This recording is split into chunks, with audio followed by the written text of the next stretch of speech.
My name is Loopline, and in this video I want to cover the Scrapebox 2.0 Proxy Manager. If you're a 1.x user, then it is a lot different than the Scrapebox 1.x Proxy Manager, and it's a lot more robust with more options and features. If you're new to Scrapebox and this is just all you know, this will be just normal for you. Obviously, for the proxy harvester, there is going to be some settings and connections and timeouts, which we can open up later. And then the use proxies box, which is pretty basic, and then a count of how many proxies we have. But aside from that, the actual proxy manager options here, there's two ways most people would approach it. Some people would already have a list of proxies they want to use, so let's talk about that first, and in a moment we'll talk about how to scrape proxies and test them and that sort of thing. Assuming you already have a list of proxies to use, you're just going to load it here, which you can just choose and it loads a file. You can save off a list once you have it. You can edit that list as well in a regular text editor, and then you can modify that list to mark them as SOX proxies or non-SOX proxies, as there are HTTP proxies and SOX proxies. Those are the two types. They do work differently, and different things in Scrapebox need different elements, or I guess I should clarify that. Almost every element in Scrapebox will use an HTTP proxy or a SOX proxy. However, there are a couple things. For instance, the Whois Scraper add-on requires SOX proxies and will not work with anything else. But as a general rule, both will work fine, but you do have to tell Scrapebox if it is a SOX proxy or a non-SOX proxy. Under Edit, one thing I should also note is when you edit them here, you have to actually hit the Save button here, and it saves it back to Scrapebox. So assuming you have a list, you load it in that way, and then you can just start using it. Or if you loaded a list and you wanted to test it, you can go in here to manage, and you can actually then test the proxies and filter them and that sort of thing. But we'll talk about all the filters here as we actually harvest some proxies. So let's work on that. So assuming that you don't have proxies that you want to use, we're going to go to the actual harvest proxies option and work on it from there. Now, there are sources that come included with Scrapebox. There's 30 at the time of this video, and these sources are heavily used. So success basically may vary. If you have your own proxy sources, or you can get your own proxy sources, which I have other videos explaining how to do that, then that would be ideal. That way you can get sources that not everybody else is using, because there is a fairly large Scrapebox user base and a lot of them are using these 30 sources. So first, of course, we're going to have to add some sources. Now, there's a couple of cool options in Scrapebox 2.0 Proxy source editor here that we can use. Now, if we have a list of URLs, we can go ahead and import those, which we'll do here in just a moment, to get a list of sources. But if we don't have a list of sources, we can add them one by one, and we can give them a friendly name. So we can call it Joe's proxy list or whatever, something that you can remember, and then we can mark it as a SOX source if it only gives us SOX proxies, and then enter the URL, and apply it, add it to the list with the new source button, or the add source button rather, and away we go.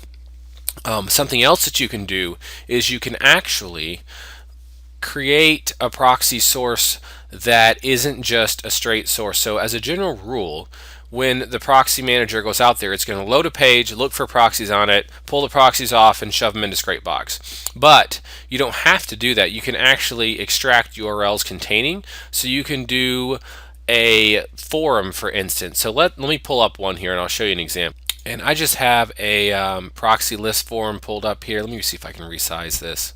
And so here you can see I have my root URL, which is just this fresh proxy lists URL.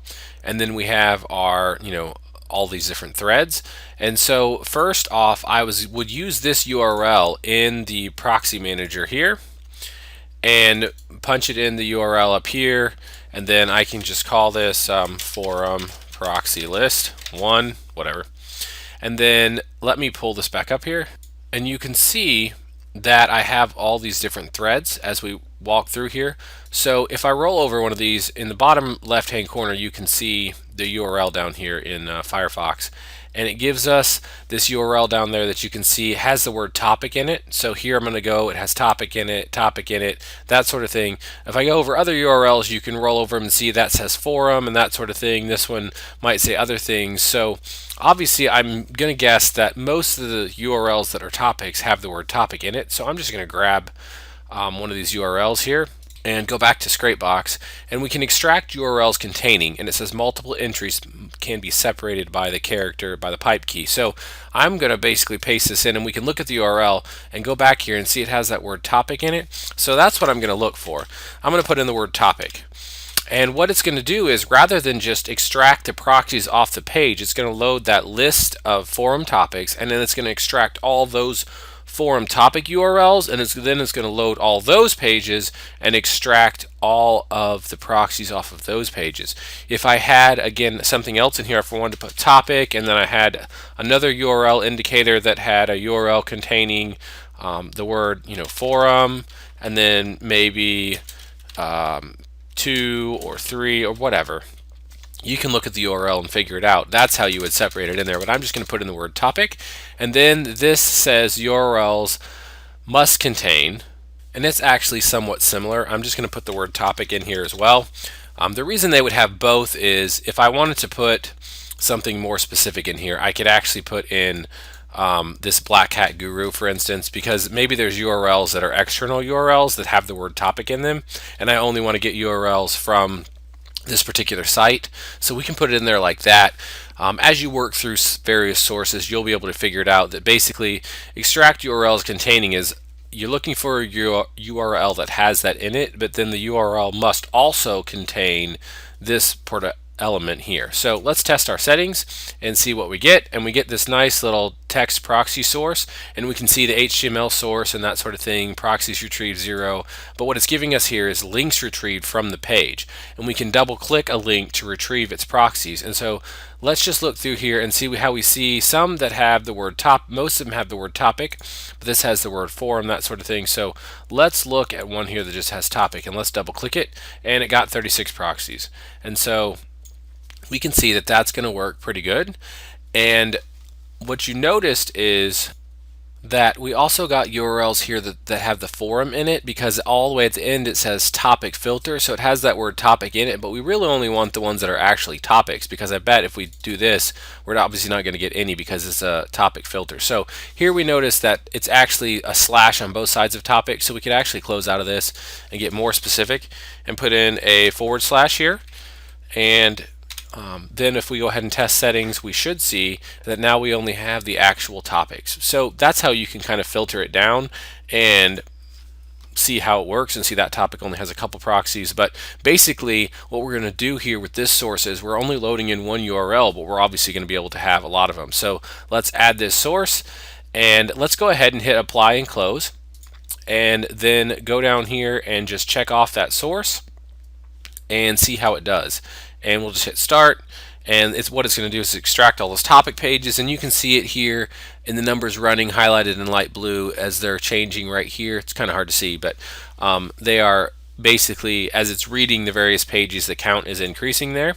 And so I'll let that finish and pause the video, and actually that's still running, but I wanted to explain the reason why we're going to do this. And the reason why we're going to do this is because this is a forum, and this is a page that lists the most recent topics in this forum. So you can see these are all from today. If we scroll down, we have some from yesterday and that sort of thing. We could go through here and open up each one of these proxy sources, or these topics rather, and load them into Scrapebox. But these are from today, and a lot of people, some people will reply to their threads on forums, but a lot of people just post a new topic every single day. And so if we don't want to have to go in here every single day that we want to scrape proxies, or all day long, and get the new topics as they come out, we're just going to get this indexed main forum list page, and Scrapebox is then able to go in and get all of the most recent topics and extract the proxies from them. And so that is why we do it the way that we do it there. So now it's done. It wound up with 2,500 proxies almost. And so let's go ahead and hit apply, and then we'll just do a quick test, and then we'll come back and do some more filters later. Under connections here, I'm just going to go to the actual proxy harvester, and this is a server, so I'm going to run 200 and just hit test all proxies and let it run through there. And a few things to note, actually, when I hit apply there, it automatically removed duplicate proxies, so you can see it wound up with, out of 2,500, only 251 were unique. And it looks like this actual, that particular forum doesn't seem to be a good source of proxies, but it's okay because it's a great example of how to use the proxy forums, we actually only wound up with 2 anonymous proxies. Some great messages here: connections timed out, connection refused. We get a country list. If we loaded in our own proxies, we'd have a username and password. If we had user pass proxies, we loaded in.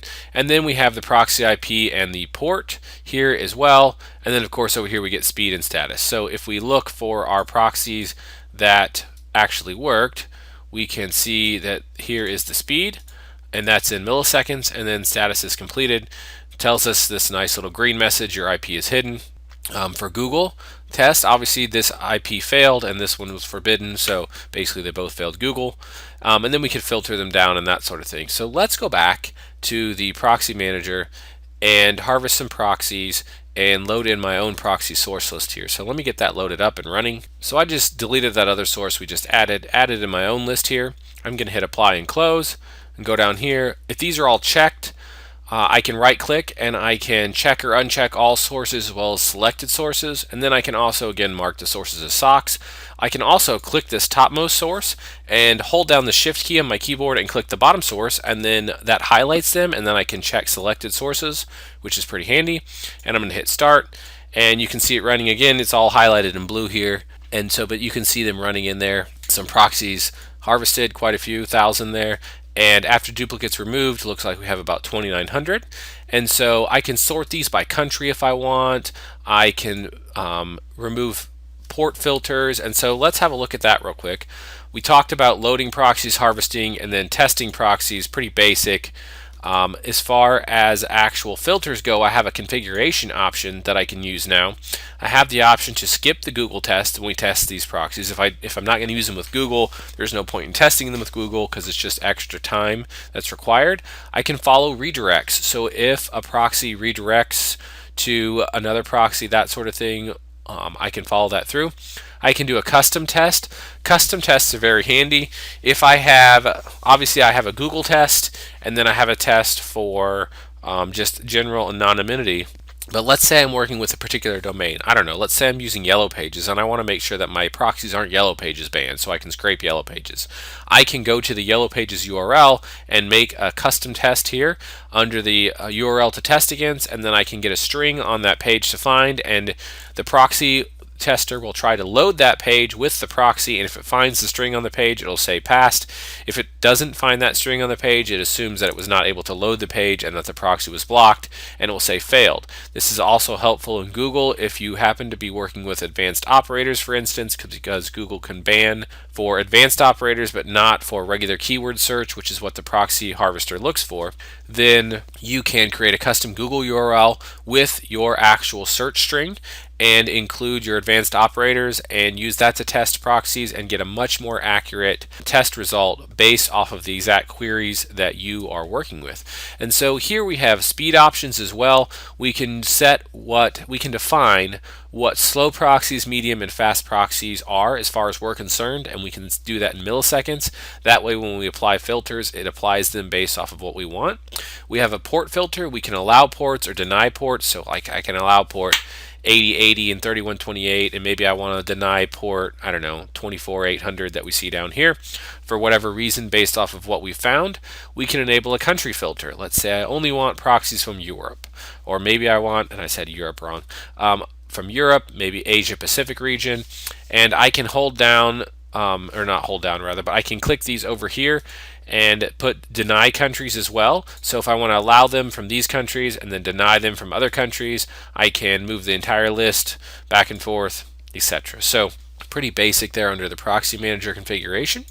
And then under connections again, we have our harvester connections and our proxy manager, not harvester connections rather, our proxy manager and proxy harvester connections. So proxy harvester connections are when it is harvesting proxies from the various sources, and then the proxy manager connections are when it's actually testing the proxies in this window here. And again, I've got them both maxed out. And then we're ready to harvest, and we have some other great options we'll talk about after we harvest, or test rather. For testing proxies, I can test all proxies. I can test all failed or untested proxies, so if I'm halfway through or some proxies fail, and then I can also test the selected proxies only. Again, highlighting and using the shift key and getting that sort of thing. So I'm just going to go ahead and test all proxies, and I'll pause the video while it does that. Testing is done. 388 proxies that are anonymous, only 14 Google Pass, so obviously those sources aren't great for Google, but 388 proxies that could be used for other things is nice. One of the cool things that this now has is a snapshot option. So I can save a snapshot here, and I'm just going to call it, just call it test one, whatever. And then if I close out of this and I'm going along whatever, oh no, I've closed out of it, or I want to come back later or whatever, I can go back to manage here, and then I can load my snapshot and go right back to exactly where I was. So this can be very useful for various things. Another great feature that the new proxy manager has is to classify sources, which is pretty awesome. Actually, what this does is it actually takes all your sources and sorts them, lists the total proxies, anonymous proxies, Google Pass proxies, and then the anonymous percentage and Google percentage. So you can see that, for instance, this particular source had 1,358 unique proxies, 65 of which were anonymous. This one had 212, 104. So obviously these three are my good sources. For the most, obviously this being with 212 out of 1,100 being the best and the most in Google Pass proxies. And then I have my percentages and that sort of thing. Actually, I take that back. Obviously, this one is the best because it's 25%. But anyways, so we can see that. We can export this to Excel, and then we can keep this on a daily basis. So if I wanted to take a proxy source and see if it was really good long term, what I would do is I would test it once a day, every day for like a week. I would export this to Excel, and then I would go in after a week and compare at the beginning of the week and the end of the week and maybe the middle of the week, whatever, and see which sources consistently produce good proxies, and then I would weed out the rest of the sources, and I'd have my list of good sources that are regular producers of good proxies. So, however, the way that this works is a little bit unique, and I should back up and go back to Harvest Proxies section and cover that. So let me do that. Whenever you hit apply here after you've harvested your proxies, it automatically removes duplicates.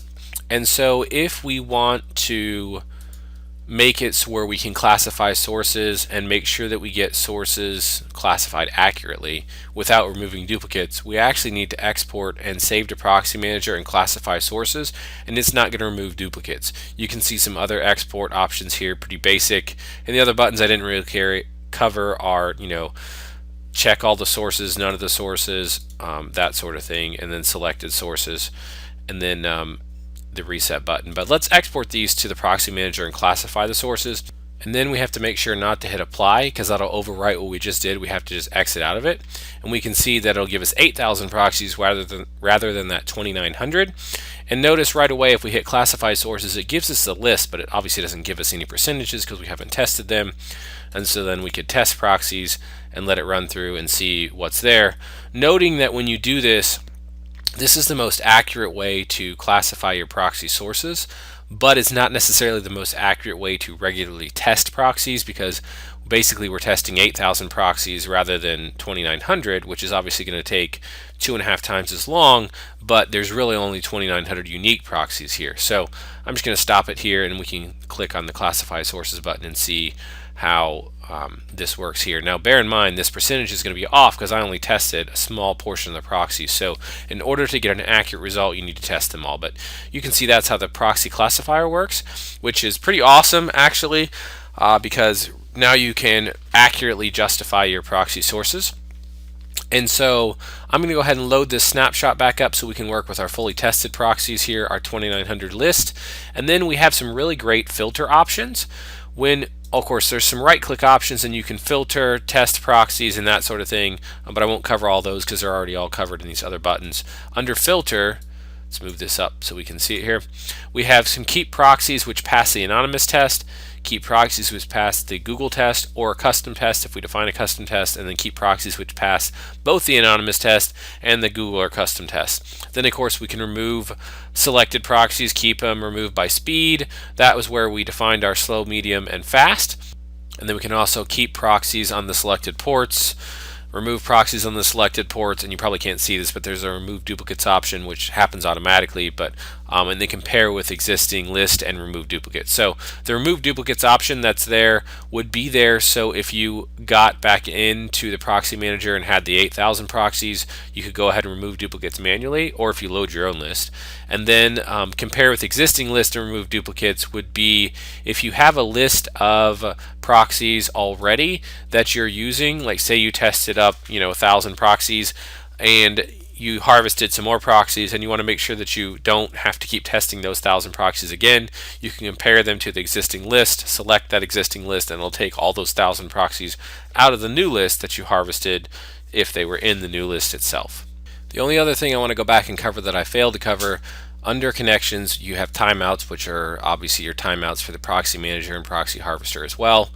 And then after you have filtered all of your proxies and sorted them and done whatever you want to do with them, we can of course save them, and we can save them to the Scrapebox proxy list, which saves them down here in Scrapebox, or we can save them to a file or append them to a file and get a big list. And once we close out of this, then we can use our 2,900 proxies, and it saved all 2,900 because I forgot to filter them, which is an important point. So let's load that snapshot again. Again, a great thing where a snapshot comes in because I just messed up.